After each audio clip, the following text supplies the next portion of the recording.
Hi everyone and welcome to this Fusion FFF introduction video. So today we'll be looking at how Fusion 360 differs to other slicing software in the market and why it's like that and what it means for you guys as Fusion users.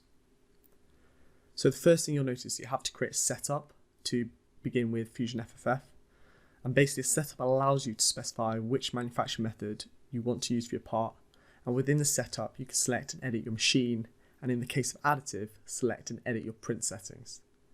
If you're creating a custom machine, you can also select a post for that machine, and you can see that here.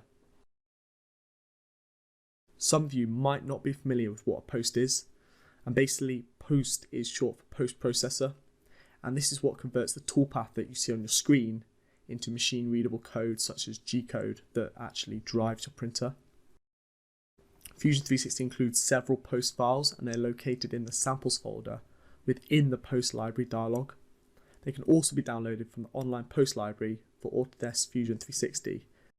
The web page can actually be accessed via the link on the bottom left corner of the post-processing window when you're posting your toolpath at cam.autodesk.com/HSM posts. And you can see that here. And of course, if your 3D printer is not in the list, you can create your own printer and post file using the generic FFF machine and post files as a starting point. So why does one need a post at all? So as you probably noticed, Fusion 360's additive manufacturing workflow is slightly different from other dedicated but standalone slicing softwares, and this is because Fusion is an integrated CAM, CAD and CAE and ECAD tool with various workspaces.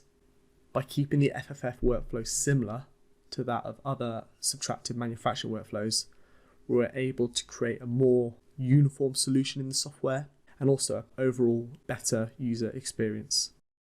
It also sets up for better integrated hybrid workflows in the future.